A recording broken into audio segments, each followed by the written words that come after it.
Turning the page now to our forecast this evening. Another great fall day here in the Carolinas. A cloudy start to the day, but those clouds have broken up and the sun is shining out there with temperatures only in the 70s again. And we have more of this great weather on the way, right, Brad? Yeah, it's kind of nice because we missed out on this weather back in September when we should have seen upper 70s to low 80s. We were in the mid to upper 90s. So I guess we're maybe making up for lost time, though it is still technically above average. I don't think you're going to see many complaints about this type of weather. Mostly sunny skies out there, dry conditions, almost like room temperature. Now, off the East Coast, we've got two areas where we're watching for possible tropical development. Those chances are actually going down because it's likely not going to be tropical. Remember yesterday I was saying we're likely going to see some subtropical or maybe a nor'easter develop. That's something we're going to keep an eye on. Just to give you a heads up, we're still in hurricane season. We're heading towards that secondary peak in the season, which is typically in mid to late October, though a lot of those are typically down in the Caribbean. This is where we were back on September 10th. So we are moving along in the end of the season. We still got to get to November 30th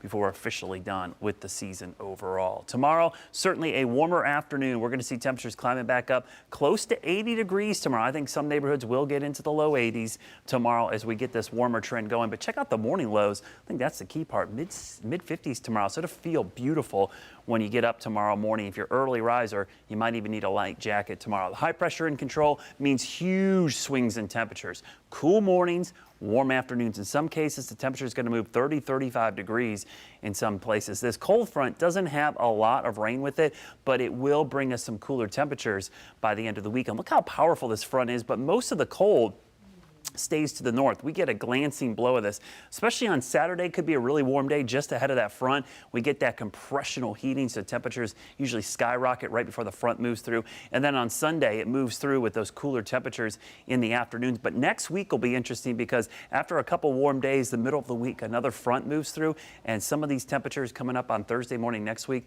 are going to be quite cool. Now, as far as rainfall, don't expect much this weekend, but with this front next week, it could stall across the region and give us a chance of rain on Monday, Tuesday, even Wednesday and Thursday. This is the kind of setup that you need with a stalled front sitting there, that you get the potential for maybe a couple days of rain. So pretty good pattern shaping up for next week. The drought's likely going to get worse this week, but maybe some relief heading our way next week. 40s tonight, so crisp and cool when you wake up in the mountains. Here in the Piedmont, falling back down into the mid 50s, so you can get the windows open again tonight, get some fresh air in the house. Mid 50s as you go off to the east tonight under clear sky. 7-day forecast. Look at those temperatures jumping up into the upper 70s to low 80s, maybe even mid 80s on Saturday ahead of the front. And then notice the wet pattern next week. Every day, at least a chance of rain. No washouts, but certainly we'll take the rain. We need it desperately, guys.